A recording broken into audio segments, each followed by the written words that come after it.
Welcome to the Braver Women Show. I'm Leanne C. Jones, your straight-talking therapist and founder of Braver Women. I teach anxious LGBTQ plus women all over the world how to stop feeling insecure and start showing up courageously with more impact and power.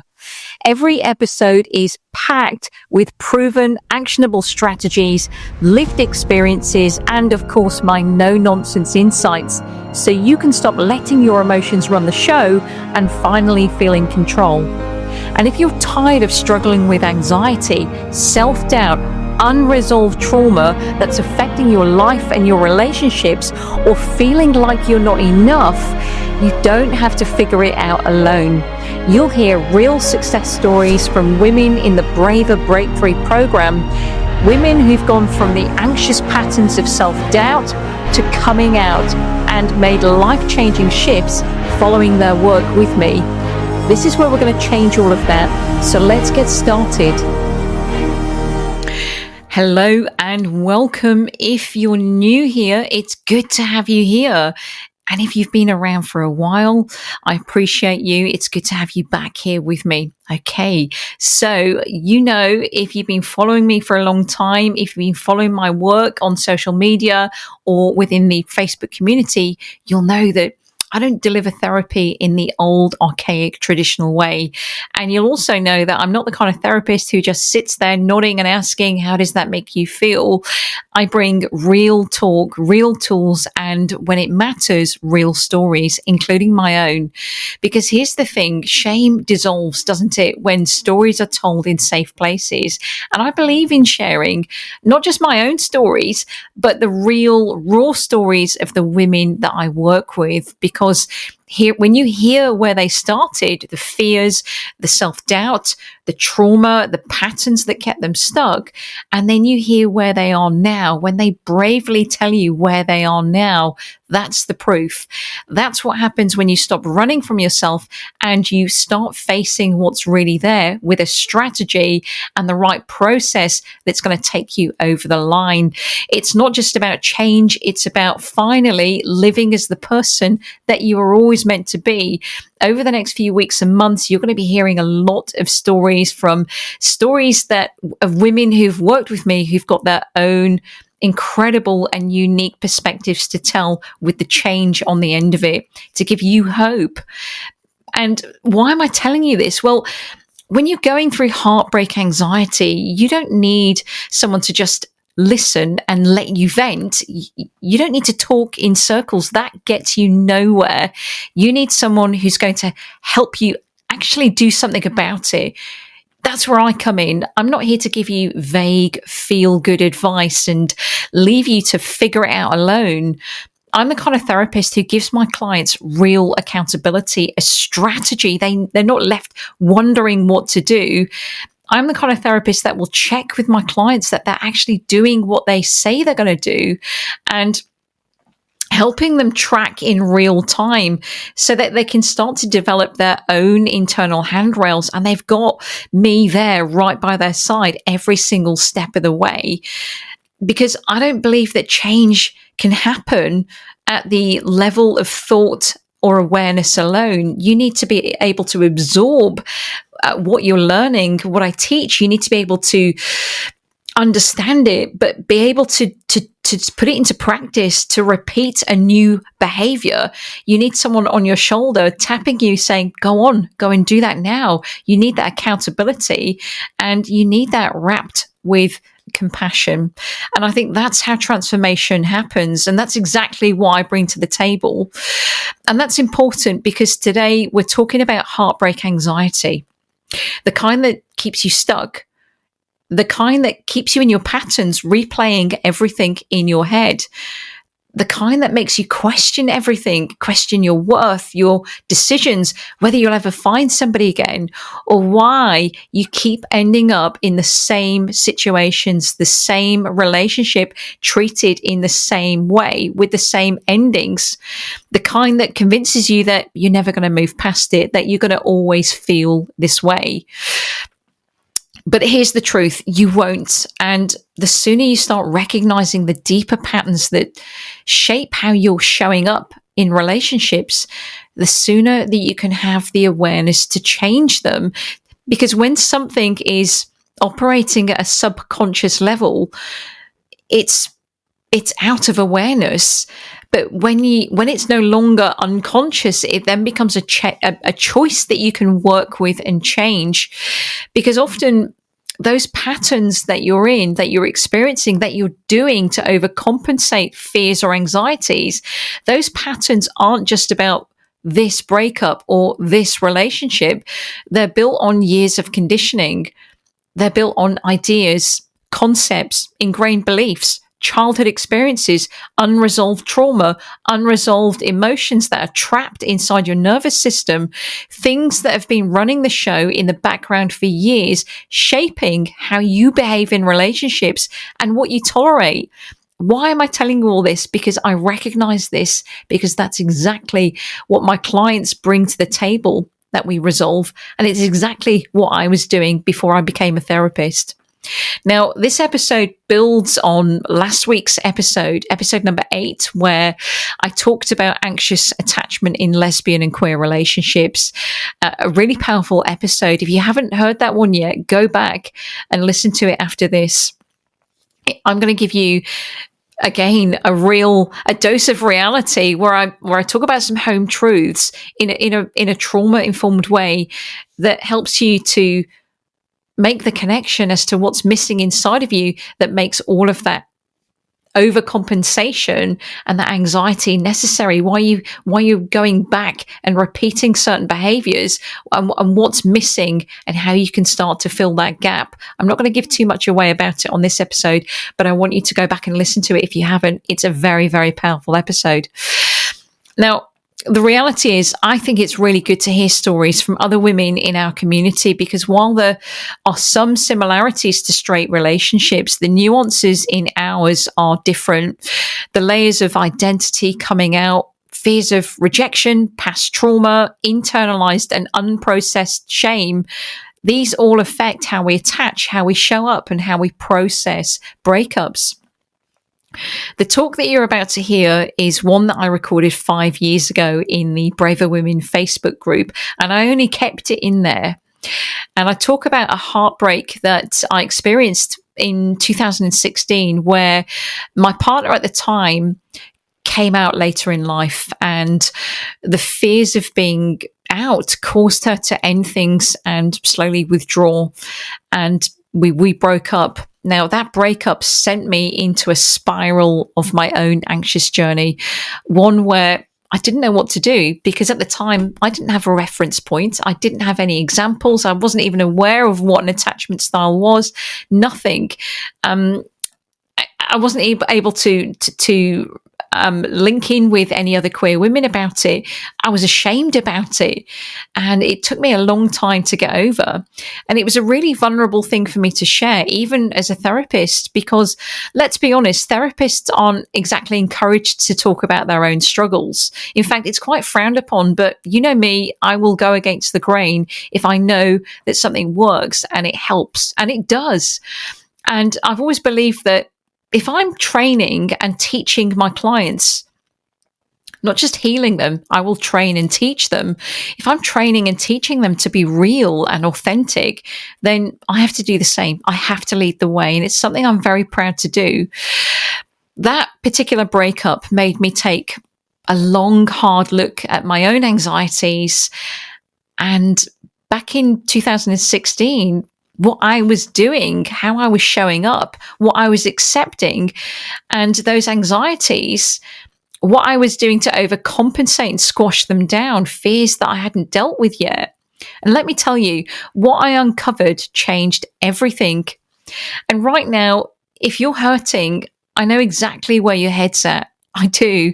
You want it gone. You want to skip this part. You want to move past it. You want to just get to the relief. You want it to stop hurting. But I want to tell you something. There is power in your pain. You just can't see it yet, but you will, I promise you. And what you decide to do with that pain can and will shape the entire trajectory of your life if you work with it properly. and listen to what it was showing you underneath the surface, the thing that you don't know now, but you will in time.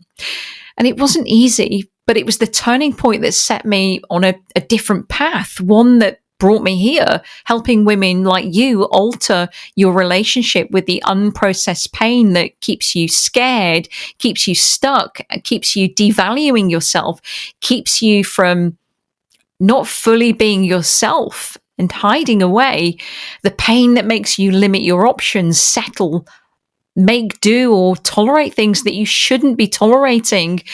This is about learning to show up bravely in your life and your relationships, not just surviving, but actually living. When I first shared this story into my group, this talk, I wasn't prepared for the response that I got. So many of you reached out, grateful to hear a story that reflected your own experiences, relieved to know that you weren't alone. And that's why I'm bringing it here to this podcast platform, because I know that some of you are new listeners and some of you are right in the thick of that same heartbreak anxiety. And if this helps even one of you feel more understood, a little bit braver and ready to take your next step forward, then I think it's worth sharing. And listen, if this speaks to you and you're fed up with talking in circles and just retelling the story over and over again with nothing changing, with the same patterns, and you want to break them, then you need to be in the Braver Women Facebook group. There isn't another dedicated professional space like this anywhere for women in our community. It's not just another group where people post memes and vent about their exes or their struggles. It's a real space for real transformation that I manage. It's a place where I'm active in there. I'll lead discussions, calling out patterns that are keeping you stuck and giving you guidance and strategies that you won't find anywhere else. I'm incredibly generous with my time in that group. So I encourage you to join. I will put a link to the Facebook group in the show notes. Go there now while you're listening to this intro. If you want to be part of a real engaged community of queer women who are actually doing the work to change their lives, then that's where you need to be. Don't just listen to this episode and go back to the same cycle. You need to step in. Like if you're feeling really shit, and I imagine that you are, you need to step in now. It's time for change. It's time for you to take action and start showing up differently and start learning how to do that. Now, before I get into this, if you want to break your anxious patterns by being braver, then you know where to find me. I will put my contacts again down in the show notes. But for now, without further ado, let's get into it. So I've decided today I'm going to talk to you about the subject of heartbreak and separation, because it seems to me that there's an awful lot of you in the group right now who are really struggling with coming to terms with a separation and the emotions that are linked to experiencing that separation. So I'm going to try to give you a little bit of reassurance with the lessons that I've learned from a particular relationship that really defined me as a person once I had recovered from it. And hopefully just to give you some lessons that I learned along the way and some tips that you can use to help you feel like you're not losing your shit and you're not going mad, and there's going to be an end point to what you're going through right now. So I've decided to record this as an audio format, so you can listen to this when you get a quiet moment, or just play it in the background when you're doing something else, and hopefully use this audio as something that you can refer back to.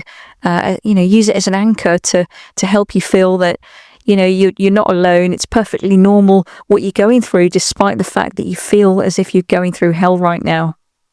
You're not alone, and you are absolutely going to get through this, no matter how much you tell yourself that you're not. I'm also going to talk to you about 6 key stages of heartbreak that you may recognize a particular stage that you're at, that eventually will lead you to a road to recovery. And look, dealing with heartache isn't a linear process, and these key stages, these 6 key stages, aren't consecutive. You will bounce between the stages. It's not like healing from a broken bone at all. There isn't a methodical start and end point. And some days you're going to feel as if you're starting all over again with this. And if you're anything like me, one day you'll feel as if you were getting over, you're getting over the hurdle of hurt, and then something else will happen to cause you to spiral.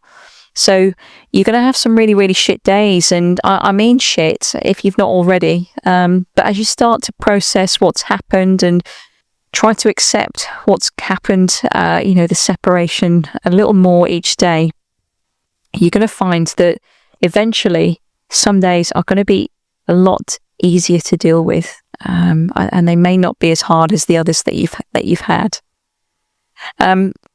So what is heartbreak? It seems like a really obvious thing to answer, but in actual fact, it's a deeply personal and unique emotion to the sufferer. And the grief, the sorrow, the sabotage, the obsession, the pain and torture and the anguish and even the anger, these are all the emotions that you're going to feel to your very core, and they bloody hurt. These are emotions that they make you feel as if you're trapped, and they're going to last forever. But as we know, they won't. It will feel like that right now, but I promise you, they won't. The difficulty with heartbreak, I've always likened it to dealing with grief, to dealing with a death. And in some ways, in my mind, I've always felt that it's been worse than a death, because that person that you've bared your soul to and that you've shared all your vulnerabilities with, it is very much still alive in the world. And that emotional connection that you shared is no longer burning brightly. And that can be a difficult thing for the ego in your brain to process. And this is what you're battling with at the moment when you're trying to process emotions. The easiest solution to dealing with heartache sometimes is to run back into the arms of the person that you love, because it's safe, it's comfortable, and it's easy. And sometimes, we forget that the relationship has ended for a reason, and we can become very lost in looking back with rose-tinted glasses. It's very easy just to look at all the great things that happened and mourn those things. But it's really important to take a step back and have a really balanced view when things settle down for you, and they will, and you will look back on what's happened and be able to be objective about what's gone on and the reasons why the relationship has ended, and be able to walk forward with that new knowledge and that newfound wisdom. So let me talk about a relationship that I experienced. I don't want to make this too long, because this isn't the main focus for what this podcast is about. So I met someone 7 years ago, and I absolutely fell head over heels in love with her, and I'd never felt anything like it. And the love that we had was spellbinding. It was spellbinding. We've all been there. We've all absolutely fallen head over heels in love with somebody, and they've grabbed our attention. They've got us. They've got us in the palm of their hands, and essentially that's what happened to me. Lovely girl, and I still have an awful lot of fondness for her now, even though we haven't spoken for a number of years. And we met, we fell in love, we talked of a future together, we'd planned our lives, and it was a long distance relationship. I was living in London at the time, and she was right here in Devon, where I live now. And on paper, to me, in my mind, and to her, we had the perfect love story. There was a couple of snags. I say snags, but I talk about difficulties that I had to navigate around. Because I loved her so much, I was very much prepared to do that. She was separated with 2 children, and she was out to her husband. But her parents and everyone else in her life had no idea about her sexuality, or me for that matter. They weren't not even aware that she was in love and that she was happy. And you know, I went along with that because that's what I wanted. I wanted her to feel as comfortable as possible. I didn't want to shove her into a corner and make her feel even more frightened than she already was. You know, she was wearing 2 masks and she found it very difficult to cope with. She had one mask for the outside world, where she was this very busy mum with 2 kids, dedicated mum, running a house as a single parent. And she still had a great relationship with her ex-husband, who is really, really very, very nice guy, very supportive. So I commuted for a number of years back and forth to see her and to spend time with her. And eventually we decided that the time was right for me to move here to Devon. And that's what I decided to do. So I gave up a really high-powered career in London. I applied for another job here, got that, and moved here not knowing a soul. Knowing I was starting from scratch, essentially, my whole life from scratch.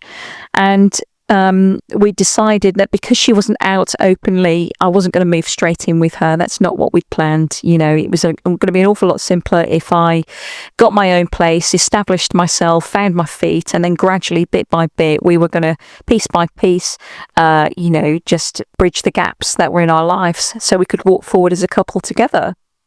Now, I'd met her children, had a great relationship with her kids, and, you know, it was lovely.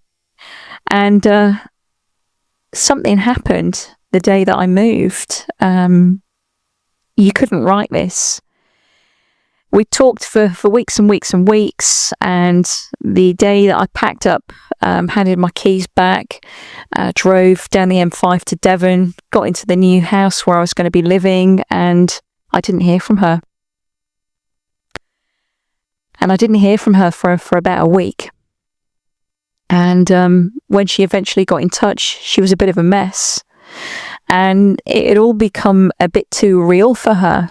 And she went into hiding and just couldn't communicate with me. And the impact of that on me was devastating.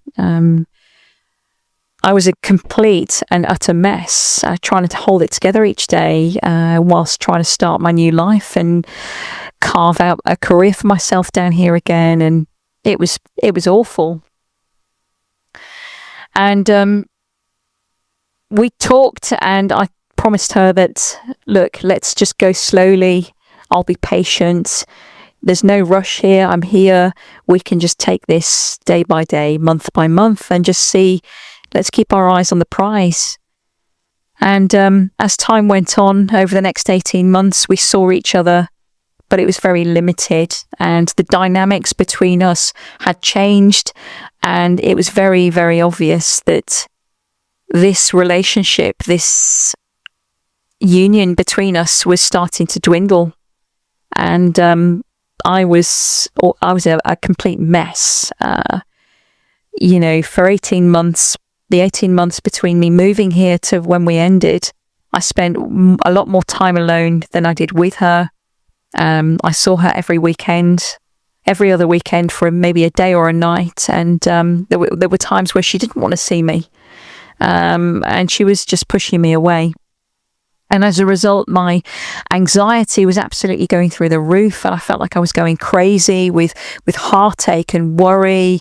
My chest, I felt like there was a lead weight on my chest. I was walking around felt like someone had their hands around my throat. I couldn't breathe, and I piled on the weight. I also lost weight. I developed really unhealthy habits. I was caning cigarettes like they were going out of fashion, and I was drinking, and you know, it was very unhealthy habits. And I ended up going into a mode of trying to please her and trying to do all I could to bend over backwards and make myself as accessible as possible. And in trying to cope with the loss that I was feeling and the changing dynamics, I started to turn into a doormat.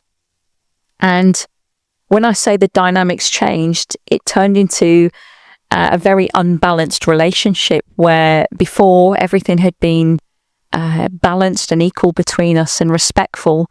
And it got to the point where my needs weren't being met. And I just felt so lost and so lonely, and it was truly awful. And this went on for a while. And like I say, 18 months later, I was in work and we were due to see each other that weekend. And she sent me a text just saying, look, I love you, but I can't be with you anymore, and this has to stop. I don't want to have the life. I don't want to be gay. I don't want to be a lesbian. I don't want my family to find out. I don't want my kids to have 2 mums. I don't want to have...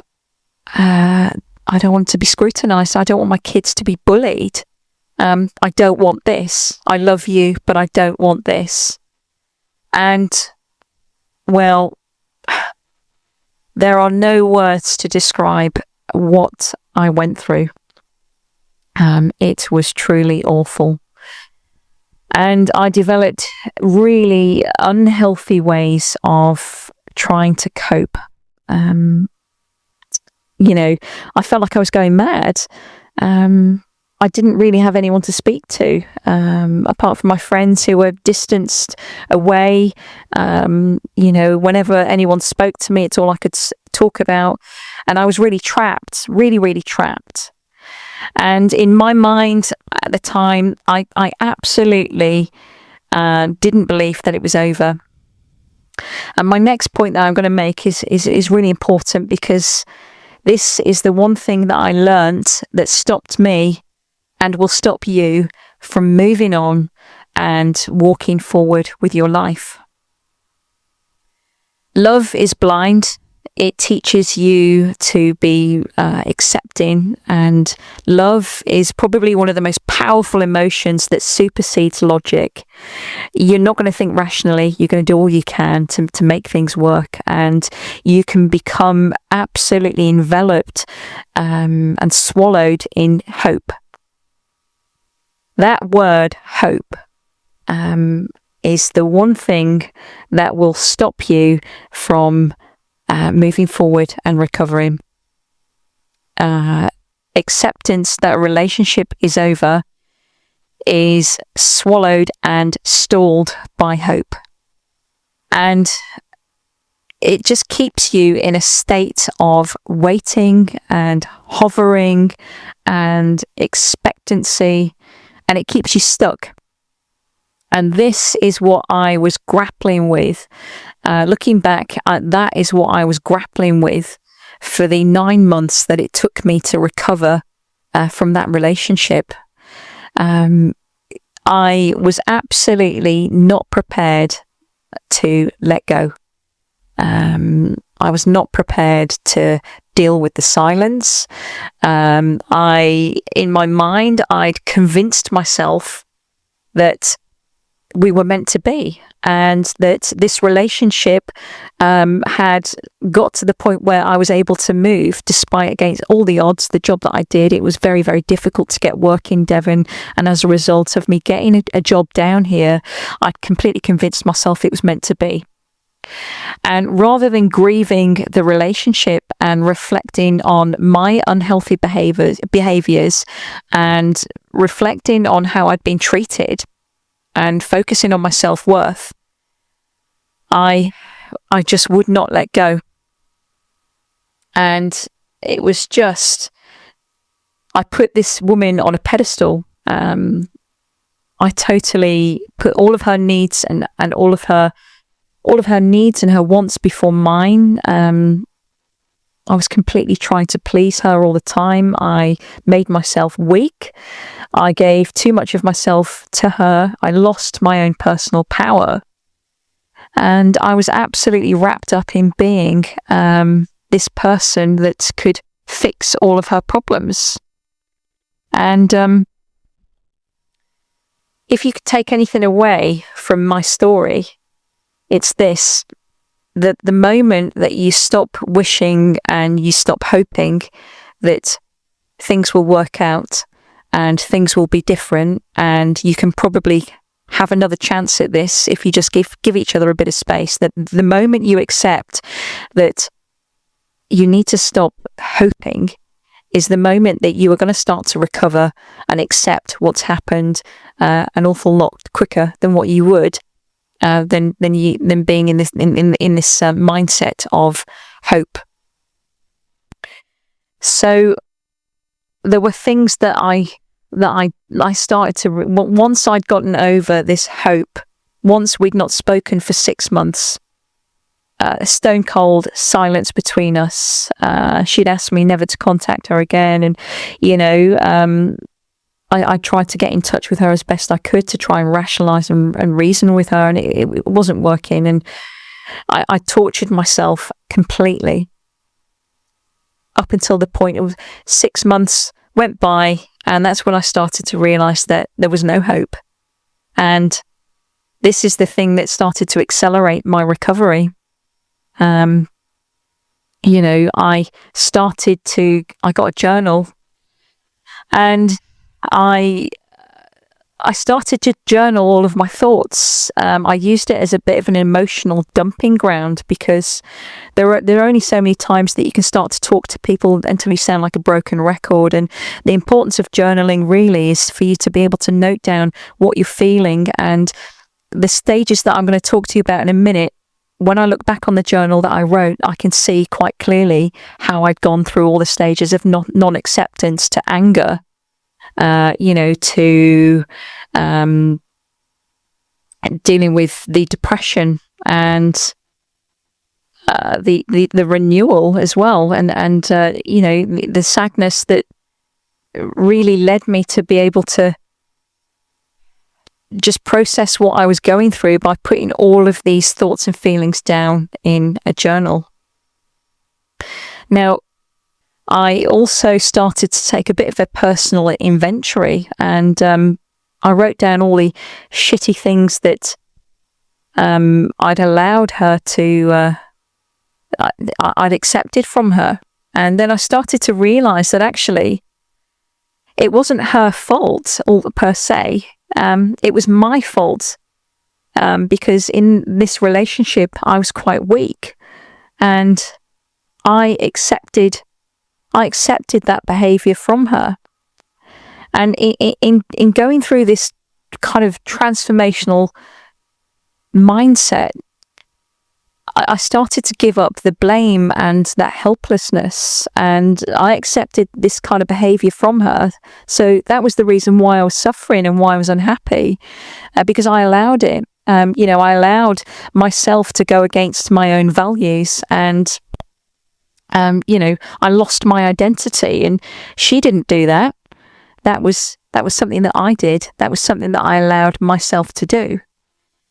So in doing that, it really stopped. The finger pointing stopped, and the poor me stopped. And I found that so powerful. So in order to turn things around, once I'd kind of let go, obviously journaling was a big part of my recovery. And I started to become really interested in how humans behave, which is probably why I'm on this journey with you now, which is why I'm running the group that I'm doing. And you hear people say focus on yourself when you're trying to deal with a relationship separation, and I couldn't get my head around that. And I thought, no, I am focusing on myself, and I feel like shit. What else is there to focus on? But the reality is, when you start to look at healthy people and some of the habits that they have, I started to look at myself and realize that I had none of them. I wasn't going to bed at a decent time. I wasn't eating decent food. I didn't have very healthy habits. And so I started by challenging myself to lose weight. And I ended up on a bit of a journey that led me to being a smoker, 20 cigarettes a day, boozing and drinking, and eating shit food, sugary food, no real structure to my diet, to eating properly. And I signed up for a load of triathlons while I was nearly 12 stone. Now, I'm only 5'3", so if you can imagine a 5'3", 12-stone person, you can imagine how unhealthy I was. And funnily enough, it all started January 2017 is when I started to give myself some challenges and some new focuses. And so I signed up for this triathlon. I signed up for a couple of half marathons, not thinking for a second that I'd be able to complete it. And fitness really started to become the main focus of my recovery. And I started to realize that if I could control my daily routine with what I put in my mouth, food-wise, and when I exercised, then I was able to control other areas of my life. And then from there, I started to feel a lot more empowered in how I started to run my own life, and the people that I allowed in, and what I was willing to accept of other people. And it taught me some huge lessons for my future relationships.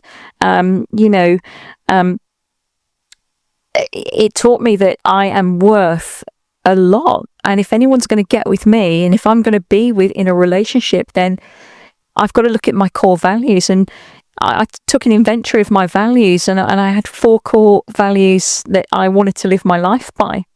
And I'll share all these with you in another post that I'll do tomorrow. But establish what your values are, and decide on what your values are, your core values, and how you're going to use those to navigate your life. Use those as a handrail for what you're willing to have in your life, the people that you're willing to have in your life, and what you're willing to accept. That was another powerful tool that I used, and something that again came from journaling and fitness and diet. And I also realized that actually, you know what, relationships in life will fail.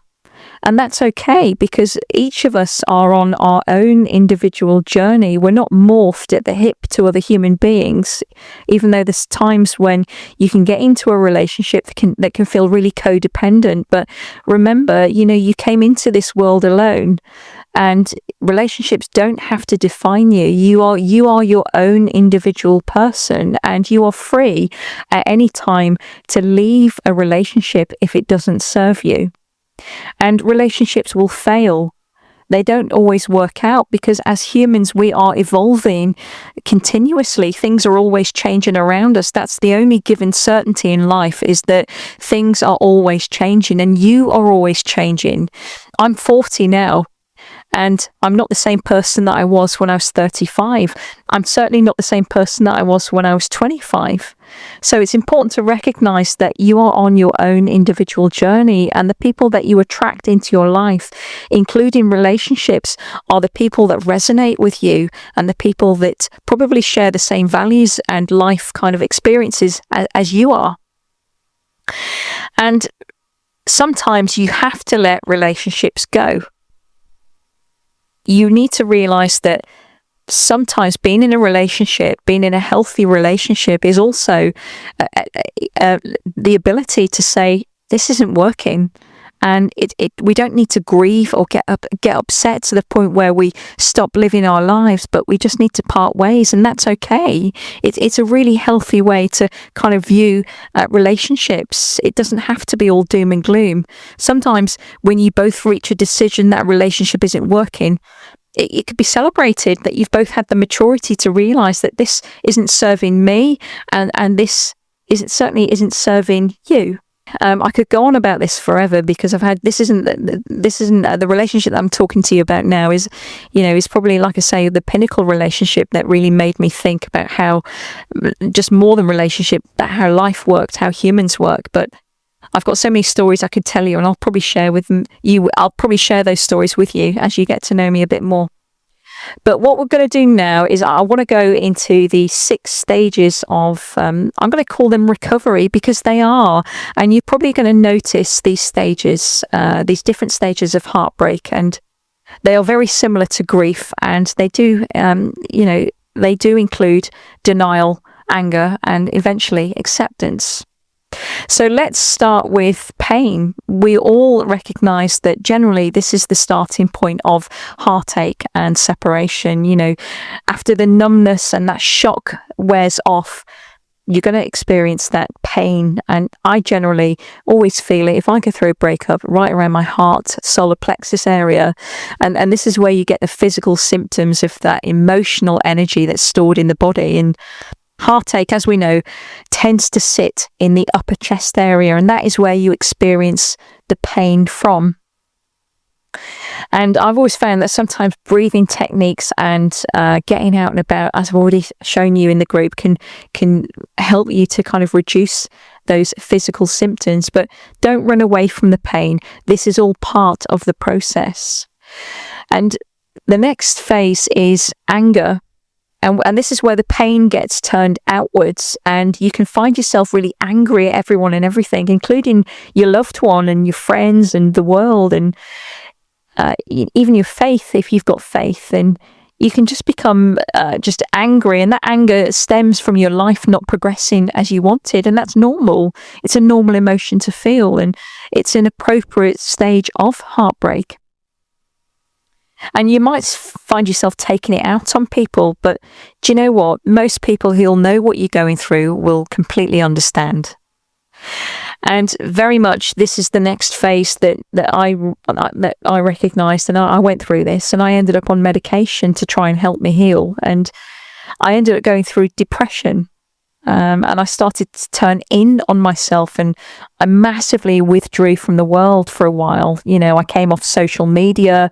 I just had nothing to do with anybody. And for me, that was a really important part of my healing process, because I was able to lick my wounds. And I had a couple of, one of my best friends, she really supported me in trying to cope with this. And she was almost like my counsellor, and the depression prepared me for the next stage. And there's no set time for when you stay in these stages. I was depressed for at least 9 months. I was in a real shit state.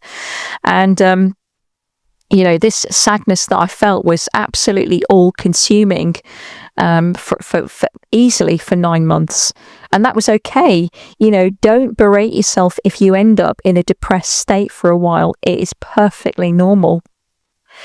Now, once I'd gotten over the depression, and I can't even remember when that point was, but I just started to notice that things in my life started to change, and things, that this is when I started to become interested in my fitness, and I started to become interested in my diet and how my body looked. Not for her or not for anyone. It was just really strange the way I started to think, I want to look a certain way. I want to be fit and healthy, and I wonder what that feels like, because I don't want to feel like this anymore, and I wonder if I can make a transformation. I wonder if I've got it in me to do this. So this is where I moved into a renewal stage, and I started to make those steps back into the outside world bit by bit. And, that sadness that I felt in my heart started to reduce, and I felt less preoccupied by my previous relationship. And then, finally, not really finally, but the acceptance, part of the acceptance was almost moving into a stage of rebuilding. And I started to look back on the relationship, and I started to gently start socializing again with people who were really close to me. I've got a core group of friends up in the north of England, and they're my best friends. And I started to spend a little bit more time with them, and they were really patient with me. And I started to, like I say, process the relationships and acknowledge what went wrong, and reflect on who I was as a person and my behaviours. And it helped me identify my blind spots, and as well as examining my part and what I could have done better. And this was really a tool to serve me for future relationships as well. And then the acceptance, again, it wasn't until I woke up, it wasn't a day that I woke up and thought, I feel healed from this. You'll know that you're in the acceptance phase when it's something that you can accept, and it's something that you understand that it was the best thing that happened. because of the newer version that you are now, and the newer version that I am now. You know, the fact that you are able to envisage finding someone new rather than holding yourself back and constantly comparing your old relationship to what you want in your new relationship. You know, I said at the start of this podcast that I still look at her with fondness, and I don't feel anger towards her anymore. And part of me really understands why, you know, she took the steps that she did, even though it was painful at the time. There is no rule book for life, and you do the best that you can at the time with the knowledge that you've got. And so for me, I recognize, as soon as I was able to recognize this, I understood that I was in an acceptance phase and able to walk forward with my life. And so I hope that this has given you a little bit of inspiration. And I want to leave you with something now, that a quote that I read somewhere, and it's always sits inside my head, and I always refer to it when I speak to people and I try and give them a bit of hope. And I want to share it with you now. And it's simply: pain makes you stronger, tears make you braver, heartache makes you wiser. So thank the past for a better future. So I'm going to leave you with that. I want you to have a think about that. And if you liked this podcast, or if you liked this audio and you found it useful, please let me know in the comments below, and I can do some more. I can use this to do some more stuff, and just let me know if there's anything that you'd like me to cover. So for now, I'm going to sign off and say goodbye, and take care of yourselves, and I'll chat to you soon. Bye for now.